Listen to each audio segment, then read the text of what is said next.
Dear viewers, अस्सलाम वालेकुम। आज का हमारा टॉपिक क्या है? आज हम किस चीज़ के बारे में पढ़ेंगे? आज हम पढ़ेंगे एटॉमिक मास के बारे में या रिलेटिव एटॉमिक मास के बारे में। और इसके बाद एक और जो इसके साथ रिलेटेड है टॉपिक, एटॉमिक मास यूनिट, वो भी इंशाल्लाह हम पढ़ेंगे। सबसे पहले हम एटॉमिक मास पे नज़र डालते हैं। तो एटॉमिक मास क्या है? The quantity of matter content in an atom of an element. Element के एक एटम में मैटर की जितनी क्वांटिटी है उसको हम क्या कहते हैं? Atomic mass. या सिंपली आसान अल्फाज में हम कह सकते हैं mass of an atom. Mass of one atom of an element is called atomic mass. लेकिन अगर हम पॉइंट नंबर 2 पे नजर डाल दें तो यहाँ पे क्या लिखा है? The average mass of one atom of element obtained by comparison with the mass of 1/12 of an atom of carbon-12। यहाँ पे हम किस तरह मालूम कर सकते हैं? हमने जिस एलिमेंट की रिलेटिव एटॉमिक मास मालूम करनी है उसका उसके एक एटम का एवरेज मास लेना है। और उस एवरेज मास को हम डिवाइड करेंगे। किस पे डिवाइड करेंगे? Mass of 1/12 of an atom of carbon 12 पे डिवाइड करेंगे। तो इस तरह हमें रिलेटिव एटॉमिक मास मालूम हो जाएगी। फार्मूला आपके सामने है। Relative atomic mass is equal to average mass of one atom of an element. ये कौन सा एलिमेंट है? वो एलिमेंट जिसका आपने रिलेटिव एटॉमिक मास मालूम करना हो, उसकी एवरेज मास आपने लेनी है एक एटम की, और उसको आपने डिवाइड करना है 1/12 of an atom of carbon 12 के मास पे। अब हम किसका रिलेटिव एटॉमिक मास मालूम करने जा रहे हैं? हाइड्रोजन का। तो हमारे पास एग्जाम्पल क्या है? हमने रिलेटिव एटॉमिक मास मालूम करना है। रिलेटिव एटॉमिक मास किसका? हाइड्रोजन का। और ये हमारे पास अननोन है। तो इसके लिए हमें मालूम क्या होना चाहिए? Average mass. फार्मूले में आप देख लें, average mass of one atom, एक एटम का, ऑफ हाइड्रोजन, किसका? हाइड्रोजन का। क्या ये हमारे पास 1.67 इंटू 10⁻⁻24 ग्राम है। ये हम कहाँ से देख सकते हैं? ऑनलाइन भी देख सकते हैं, और इसके अलावा यानी नेट के जरिए गूगल वगैरह में देख सकते हैं। इसके अलावा हम मास स्पेक्ट्रोमीटर्स की मदद से ये मालूम कर लेते हैं। इसके अलावा हमें नेक्स्ट क्या मालूम होना चाहिए? Mass of 1/12 of an atom of carbon 12। ये क्या हमारे पास? ये है 1.66 इंटू 10⁻⁻24 ग्राम। अब रिलेटिव एटॉमिक मास को हम जाहिर करते हैं ए आर से, ये आपने याद रखना है। तो ए आर यानी रिलेटिव एटॉमिक मास फॉर किसके लिए? For hydrogen. क्या करना है आपने? एवरेज मास हाइड्रोजन की लेनी है। क्या है हमारे पास इसकी? 1.67 इंटू 10⁻⁻24 ग्राम। इसको हम डिवाइड करेंगे किस पे? Mass of 1/12 of an atom of carbon 12 पे, इन 1.66 इंटू 10⁻⁻24 ग्राम पे। अब यहाँ पे 10⁻⁻24 एक दूसरे के साथ कैंसिल हो जाएंगे, और ग्राम ग्राम के साथ कैंसिल हो जाएगा। अब यहाँ पे हमारे पास क्या बच गया है? 1.67 डिवाइडेड बाय 1.66। अब 1.67 को 1.66 पे डिवाइड कर लें, हमारे पास आंसर आ जाएगा 1.0078। अब ये क्या है, ये रिलेटिव एटॉमिक मास है किस एटम का, हाइड्रोजन एटम का। इस तरीके से आप किसी भी एलिमेंट के एटम का या किसी भी एलिमेंट का रिलेटिव एटॉमिक मास मालूम कर सकते हो। कुछ एलिमेंट्स का मैं आपको एवरेज एटॉमिक मासेस दे देता हूं, आप एवरेज एटॉमिक मासेस की मदद से उस एलिमेंट के एटम का रिलेटिव एटॉमिक मास मालूम कर लें। इससे आपकी प्रैक्टिस भी हो जाएगी और अच्छी तरह ये टॉपिक आप समझ लोगे। तो यहाँ पे average atomic mass of helium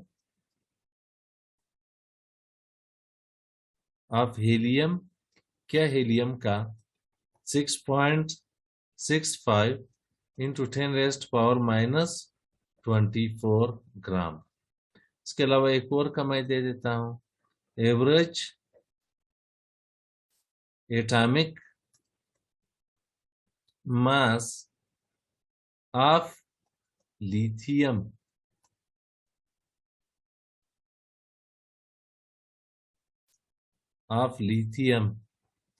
क्या है, लिथियम का 11.526 इंटू 10⁻⁻⁴ ग्राम। अब ये आपका असाइनमेंट है, होमवर्क है। इन वीडियोस की मदद से आप इनके रिलेटिव एटॉमिक मास मालूम कर लें। अब इसको इरेज कर लेते हैं और नेक्स्ट दूसरे पॉइंट्स की तरफ चलते हैं।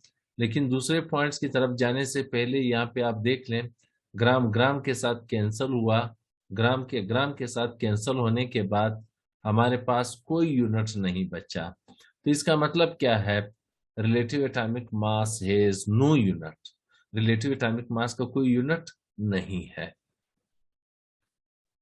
अब देख लें next point number 3, the symbol of relative atomic mass is AR। Symbol क्या है इसका, AR है। इट हैज नो यूनिट, इसका कोई यूनिट नहीं है।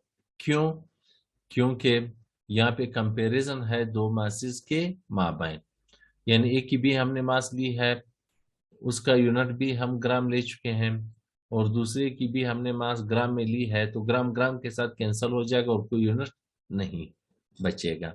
इसके बाद देखिए next, relative atomic masses are obtained by mass spectrometer.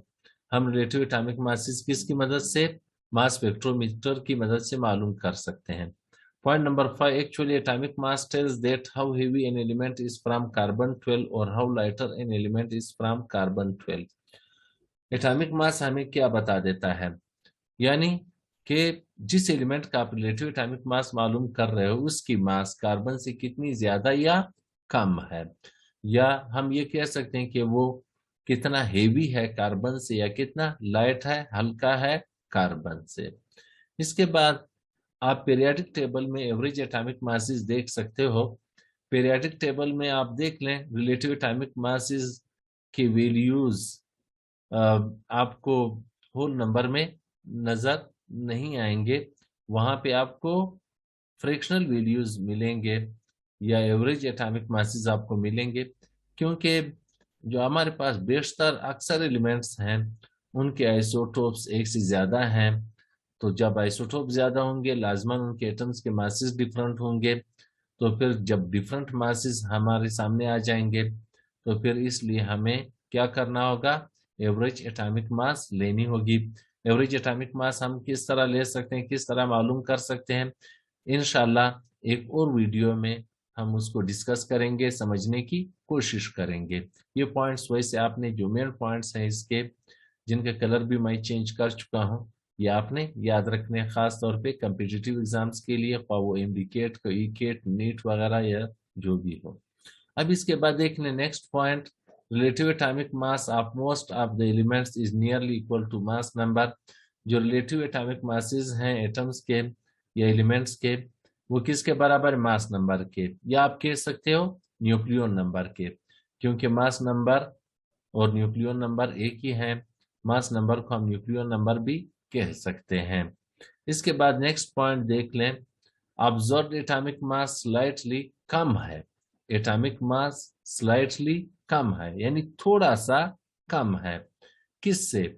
Some of masses of proton, neutron and electron से। यानी अगर किसी एटम का, फॉर एग्जांपल कार्बन का, हम एटॉमिक मास लें तो वो आपको कम मिल जाएगा। क्या होगा? कम मिल जाएगा। जो उसमें पार्टिकल्स हैं, जो फंडामेंटल पार्टिकल्स है, फॉर एग्जांपल प्रोटॉन्स हैं, न्यूट्रॉन्स हैं और इलेक्ट्रॉन्स हैं, इनके मासेस अगर आप जमा कर लें कार्बन 12 के, तो 12 के बराबर नहीं होंगे, या उसकी जो भी मास है ग्राम में, हम आगे जाके देखेंगे, उससे ये ज्यादा होगी ये मास। यानी जो सम है फंडामेंटल पार्टिकल्स के मासेस का, वो निस्बतन कार्बन के एटॉमिक मास से ज्यादा होगा, या कार्बन के एटॉमिक मास कम होगा इन पार्टिकल्स के सम से। ये क्यों इस तरह है? Some mass is lost as a binding energy, क्योंकि कुछ मास की लॉस हो जाती है बतौर किसके? बाइंडिंग एनर्जी के। अब यहां पे देख लें, कीप इन माइंड, जो कुछ हम डिस्कस कर चुके हैं या जो रिलेटिव मास हम मालूम कर चुके हैं, उसमें हमने कार्बन 12 लिया था। लेकिन इससे पहले, यानी क्या हम शुरू से कार्बन 12 इस्तेमाल कर रहे हैं दूसरे एलिमेंट्स के एटम्स के रिलेटिव एटॉमिक मासेस मालूम करने के लिए? नहीं। 19वीं सदी में हम हाइड्रोजन इस्तेमाल कर रहे थे। कौन सा एलिमेंट या किस एलिमेंट का एटम इस्तेमाल कर रहे थे? हाइड्रोजन का एटॉमिक मास इस्तेमाल कर रहे थे दूसरे एटम्स के रिलेटिव एटॉमिक मासेस मालूम करने के लिए।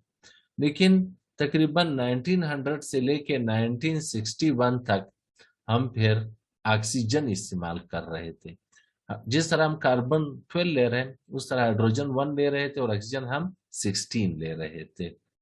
लेकिन 1961 से लेके आज तक हम कार्बन बतौर रेफरेंस या स्टैंडर्ड के इस्तेमाल कर रहे हैं, यानी दूसरे एलिमेंट्स के मासेस हम कार्बन 12 की मदद से मालूम कर रहे हैं। क्यों? क्योंकि कार्बन एक स्टेबल एलिमेंट है। इसके बाद पॉइंट नंबर 2 में देख, मेजॉरिटी ऑफ कंपाउंड्स में पाया जाता है। हमें पता है ऑर्गेनिक कंपाउंड्स की तादाद बहुत ज्यादा है और ये तमाम ऑर्गेनिक कंपाउंड्स में मौजूद है। इसके अलावा चंद एक इनऑर्गेनिक कंपाउंड्स में भी मौजूद है।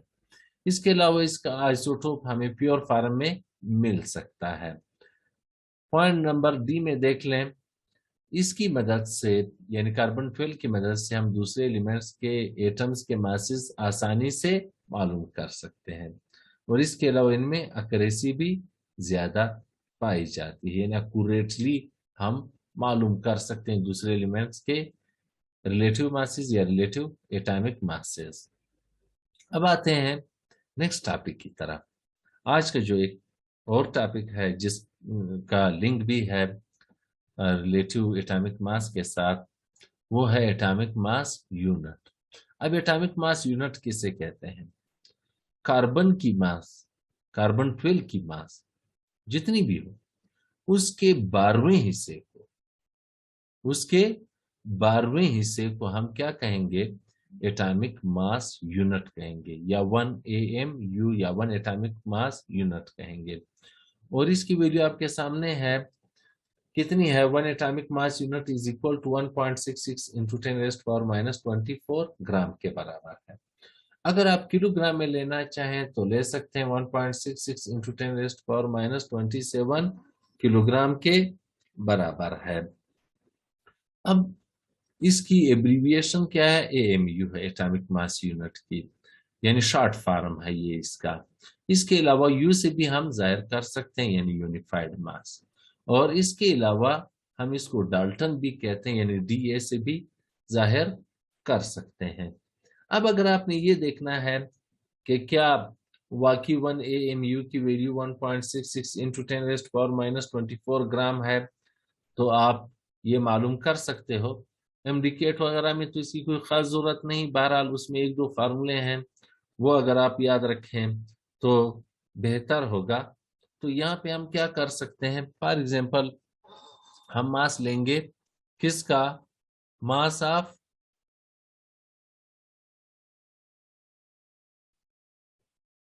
ऑफ कार्बन 12 किसके बराबर है? 12 के बराबर है, जो कि ऑलरेडी हम पढ़ चुके हैं। लेकिन अगर हम एक मोल कार्बन 12 एटम्स का मास लेना चाहें तो वो किसके बराबर है? फिर हम यहाँ पे लिखेंगे 12 ग्राम पर मोल, यानी हम इसको दोबारा लिख लेंगे 1 मोल ऑफ कार्बन एटम्स की मास, हम मास की बात कर रहे हैं, वो कितनी है? 12 ग्राम है। और हमें ये पता है, हमें ये मालूम है कि एक मोल में कार्बन के कितने एटम्स हैं? 6.022 इंटू 10 रेस्ट पावर 23 एटम्स हैं, ये हमें ऑलरेडी मालूम है।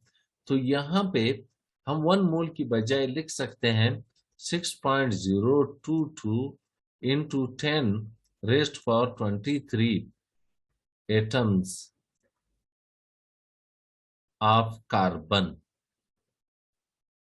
यानी अगर हमारे पास कितने एटम्स हो? 6.022 इंटू 10 रेज़ पावर 23 एटम्स हो कार्बन के, तो उसकी मास क्या होगी? उसकी मास 12 ग्राम होगी। इसका मतलब ये है। अब यहाँ पे हम क्या कह रहे हैं? 1/12 of the mass of carbon 12। यहाँ पे हम कार्बन 12 के एक एटम के मास के 12वें हिस्से की बात कर रहे हैं। तो यहाँ पे हम एक एटम की तरफ चलते हैं, बजाय 6.022 इंटू 10 रेज़ पावर 23 एटम्स के, तो 1 एटम ऑफ कार्बन, यानी mass of 1 atom of carbon. एक कार्बन एटम की मास कितनी है? आपने 12 को डिवाइड करना है किस पे? 6.022 इंटू 10 रेज़ पावर 23 पे। और यहाँ पे आप ये फार्मूला आप याद रखें, ज़हन में रखें। यहाँ पे आप लिख सकते हो 12 डिवाइडेड बाई Na। Na से क्या मुराद है? एवोगेड्रोस नंबर मुराद है। और एवोगेड्रोस नंबर आपको मालूम है, आप पढ़ चुके हो। इसकी वैल्यू क्या है? 6.022 इंटू 10 रेज़्ड पावर 23। अब हम आते हैं कि वाकई 1 AMU की मास 1.66 इंटू 10 रेज़्ड पावर -24 ग्राम है। तो यहाँ पे हम लिखेंगे 1 AMU। डिफिनेशन पे नजर डाल दें, 1/12 of the mass of carbon 12। यहाँ पे 1/12 of the mass of carbon 12, लेकिन मास ऑफ कार्बन 12 नहीं, mass of 1 atom of carbon 12 हम लेंगे। तो mass of 1 atom of carbon 12 ये है आपके पास, या ये, इन दोनों में से आप जो भी लेना चाहें ये हम लेंगे, क्योंकि इसकी मदद से हम कैलकुलेशन कर सकते हैं। तो multiplied by 12 divided by 6.022 into 10 raised power 23। अब यहाँ पे 12 को हम कैंसिल कर लेंगे, किससे? 12 से कैंसिल कर लेंगे। अब हमारे पास क्या बचा? हमारे पास यहाँ पे बच गया है 1 divided by 6.022 into 10 raised power 23। अब 1 को हमने किस पे डिवाइड करना है? 1 को हमने डिवाइड करना है 6.022 पे, इंटू 10 रेज़्ड पावर 23 को आप ऊपर ले जाएं, तो यहाँ पे 10 रेज़्ड पावर -23 आ जाएगा आपके पास। अब 1 को आप 6.022 पे डिवाइड कर लें तो आपके पास वैल्यू क्या होगी? इसकी वैल्यू होगी 0.166 इंटू 10 रेज़्ड पावर क्या हमारे पास -23। डिसिमल पॉइंट की लेफ्ट हैंड साइड पे नन जीरो डिजिट होना चाहिए, तो इसलिए हम डिसिमल पॉइंट को शिफ्ट कर लेते हैं एक स्टेप राइट हैंड साइड पे। और अब हमारे पास वैल्यू आ जाएगी 1.66 इंटू 10 रेज़्ड पावर, यहाँ पे पावर में आपने एक -1 ऐड करना है, तो क्या आ जाएगा? -24 ग्राम। तो यहाँ पे हम ये देख चुके हैं कि वाकई 1 AMU की मास कितनी है? 1.66 इंटू 10 रेज़्ड पावर -24 ग्राम है। अब अगर आप इसको किलोग्राम में तब्दील करना चाहें तो फिर इसी वैल्यू को आप मल्टीप्लाई कर लें 10⁻³ ग्राम, 10⁻³ से आप इसको मल्टीप्लाई कर लें तो आपके पास आंसर किस में आ जाएगा, आंसर आपके पास किलोग्राम में आ जाएगा। बहरहाल ये आप याद रखें, मैंने कहा यहाँ पे ये एक जो फार्मूला है ये आपने याद रखना है। एक यहाँ पे जो 1 AMU का फार्मूला हम लिख चुके हैं वो अगर आप याद रखें तो बेहतर होगा, वरना ये वैल्यूज याद रखना जरूरी है, ये आप याद रखें।